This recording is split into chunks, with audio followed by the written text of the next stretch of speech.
parallels, but there's an interim step that often gets lost in this. And, the Bible references this process where you have these 10 kind of kings who collaborate and then hand their power over to the central system.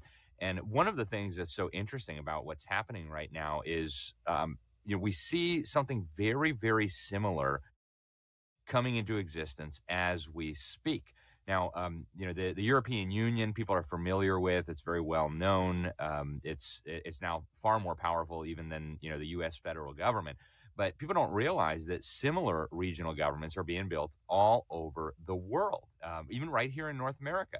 The Africans are having an African Union imposed on them. The Latin Americans are having multiple regional governments imposed on them. Vladimir Putin is building up a Eurasian Union. In Revelation 17, verse 12, it says that, but they are to receive authority as kings for 1 hour together with the beast. And I can't say definitively that that's what we're watching, but there are some very, very interesting parallels between what is happening as we speak outside of the news, outside of the limelight, and what the Bible tells us we are eventually going to see. So, how long has this been going on, and what are some things that maybe the viewers need to know to be aware of this? Because this is the first time I've been hearing of it. Yeah, so this is a process that's been going on very quietly and very deceptively for many generations. And that's one of the things, the devil is such a liar. He is such a deceiver. The evildoers like to do their deeds in darkness and the shadows. And so they've been doing this whole smashing of national sovereignty, the undermining of nationhood, and the creation of these regional governments since at least the birth of the European coal and steel community in the immediate aftermath of World War II.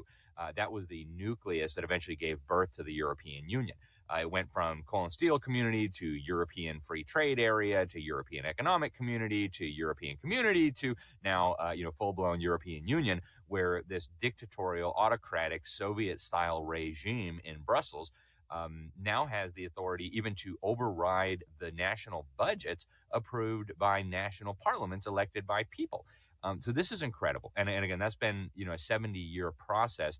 But if you go back in time, even 40 years, 50 years, 60 years, some of these guys were talking about this stuff openly. And so I'll be talking a lot about this at the event. I'm really looking forward to seeing people there. I hope people can come in person. I know it's sold out, but if not, the live stream will be good. But back in the early 1960s, the U.S. State Department hired a guy, total deep state guy, Lincoln Bloomfield, came out of the intelligence community, was a member of the Council on Foreign Relations, and he was tasked with figuring out the fastest way to get to a one world system.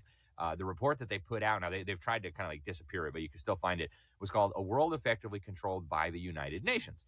And, he says the most important catalyst to bring about this global system where we move away from the Westphalian, 1600s order of sovereign nation states to the one world system was war and the threat of war. So that's a big part of it.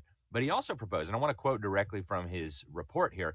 He said that ever larger units could evolve through customs unions, confederation, regionalism, etc., until ultimately the larger units coalesce under a global umbrella. I mean, it's spelled out in perfectly clear fashion that these regional governments are a means to an end, right? And I would encourage people to just think about this. What are the odds, do you suppose, that all over the world, people in the Philippines and Thailand and Brazil and Argentina and Germany and Poland and South Africa and Zimbabwe and Canada all woke up and said, hey, you know what? I don't think we really need a nation anymore. Why don't we just surrender our sovereignty to a regional government and create a regional parliament and a regional military and a regional currency like the euro? The odds are effectively zero, right? So this is a coordinated process. It is happening as we speak. It's actually accelerating almost counterintuitively because, people see Donald Trump as an opponent of globalism, and I do believe that he is. But what he's been doing has had as a byproduct the acceleration of this regional integration around the world. So this is hugely significant. It's been talked about very, very rarely in our circles, kind of, prophecy circles, biblical circles. And so I think it's really important that folks understand this has been going on for 60 or 70 years, and we've got to be focused on what's happening here.